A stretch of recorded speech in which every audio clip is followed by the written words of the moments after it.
Hi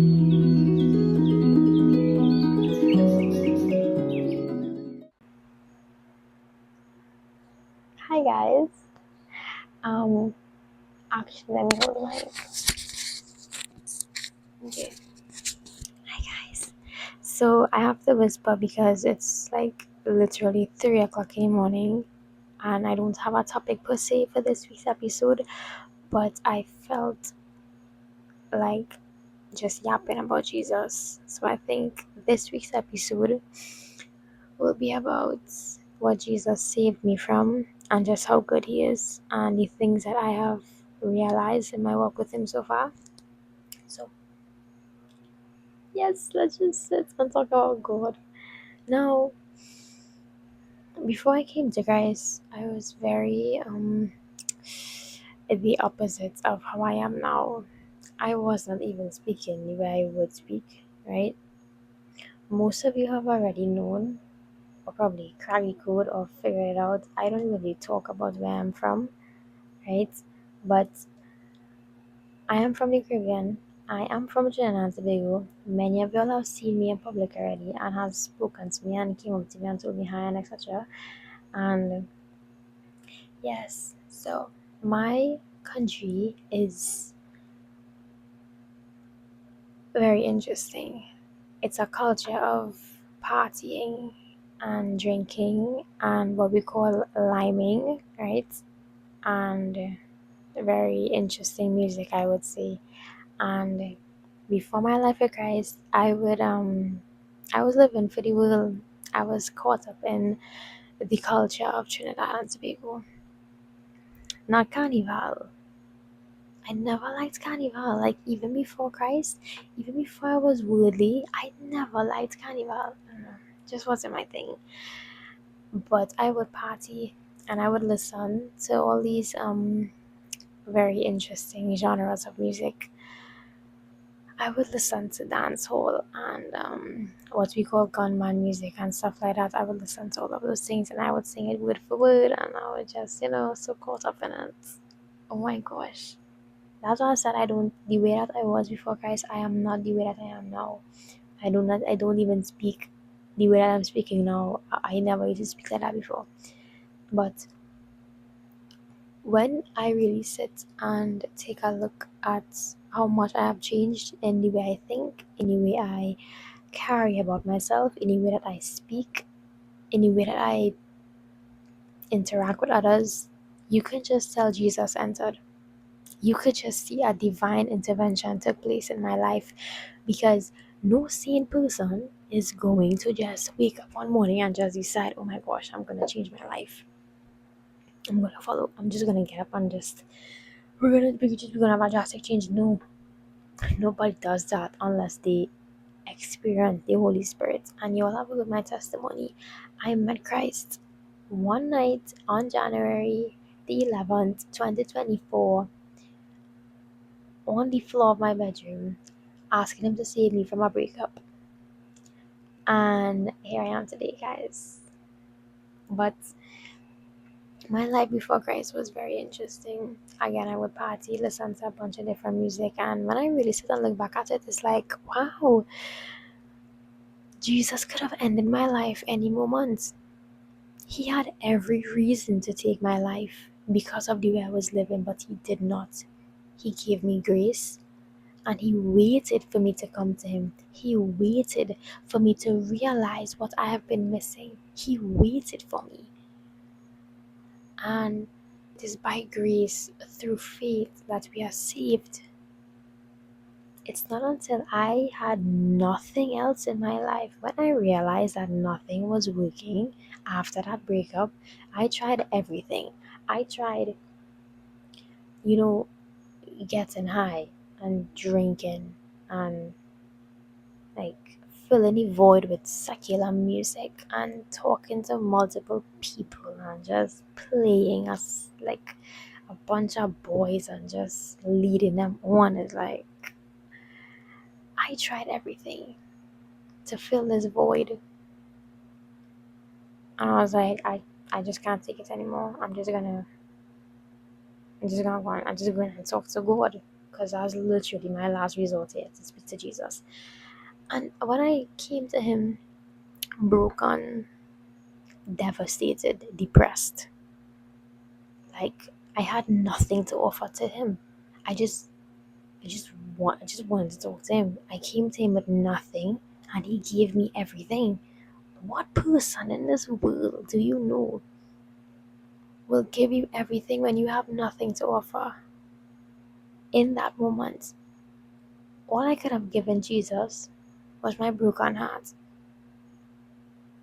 And that was all he wanted.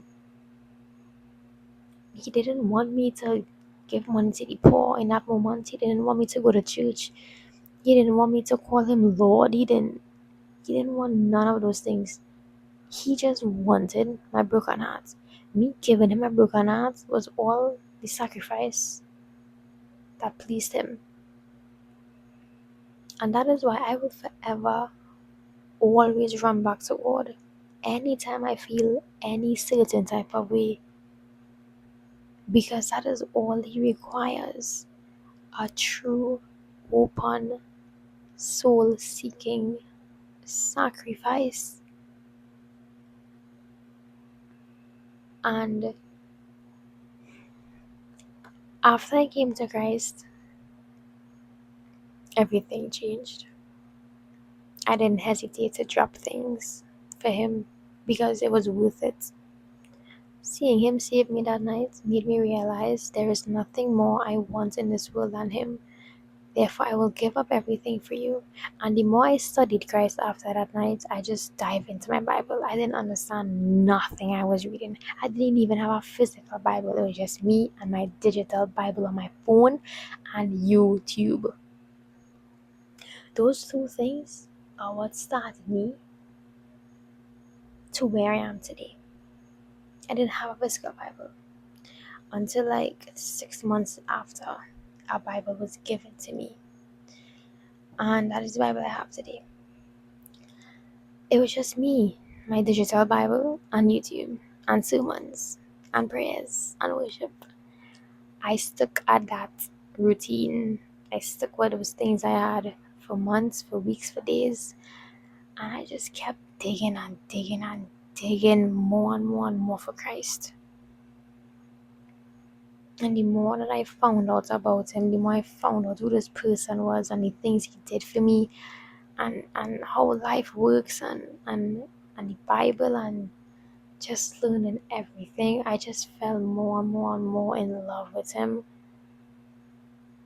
That anything He told me to give up, I would have understood why, and I would just give, like, oh yeah, I understand why. Here, just take it. Just take it.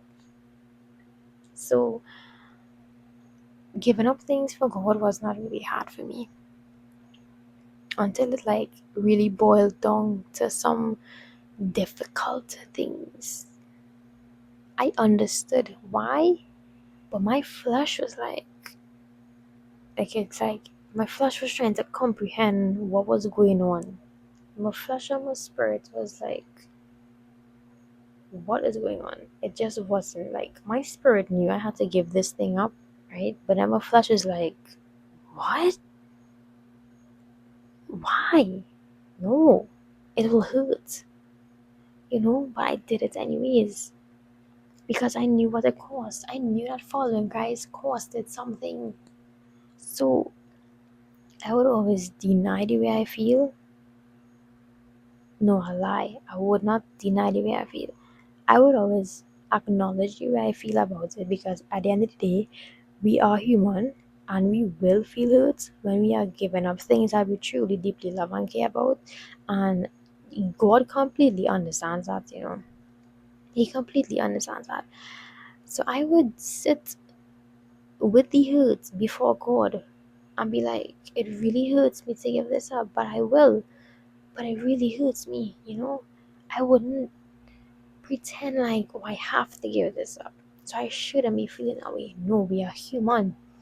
We are meant to feel emotions. We are meant to go through things and like sit with our emotions and understand why we feel the way we feel, why it hurts the way it hurts. God doesn't expect us to just give him stuff and be nonchalant about it. If you're giving up something and there is no deep feeling behind it, are you really giving it up?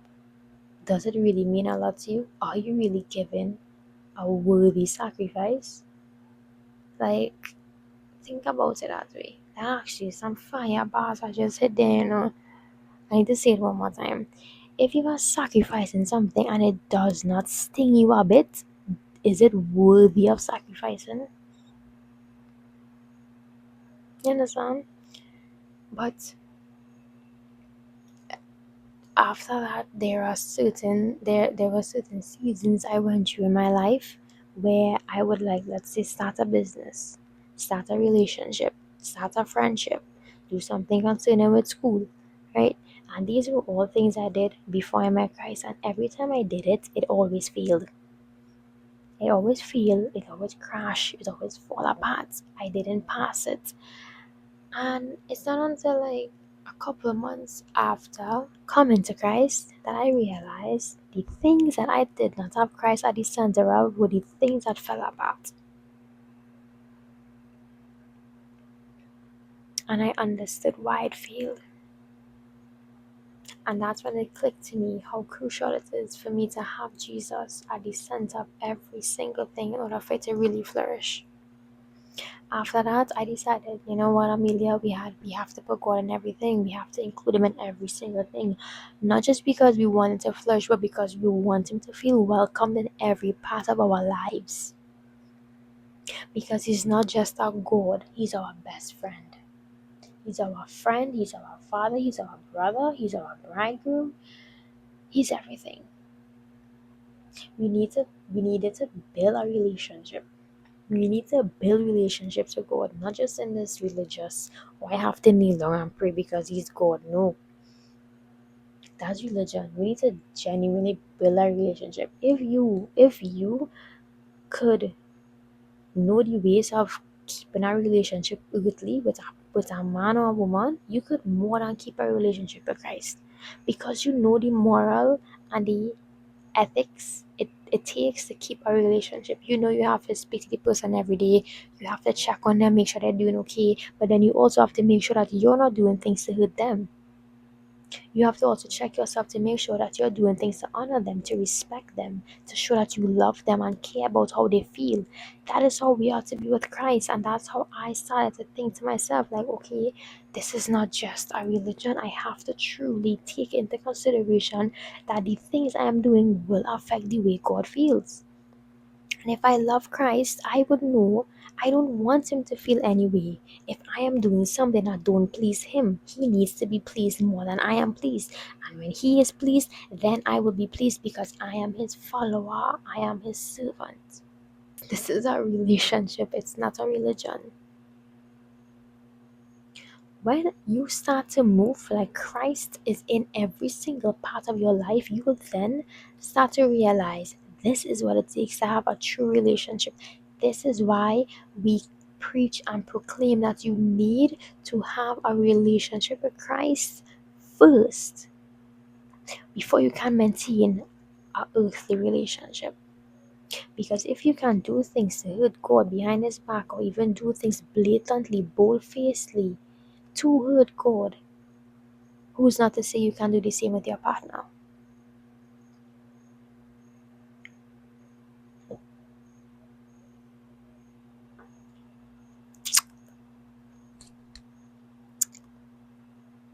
So, God has done miraculous things in my life. I was looking at a no, I was doing a devotion on the Bible app, and one of the devotions that they spoke about acknowledging the blessings when your baskets are overfull, and it brought back the miracle when Jesus fed the 5,000 people, excluding men and women. And he took the 2 fishes and 5 loaves of bread. I Is 5 loaves of bread or 3 loaves of bread? Can't remember right now, but you all know what I'm speaking about. He took those and he multiplied it in 12 baskets, and it was so much that it had leftovers. Jesus' miracle will do miraculous things in your life in that moment, but also fill your basket to the point where it will overflow into other things. His miracle will not just bless your circumstances today, it will also affect your life after that. So, example,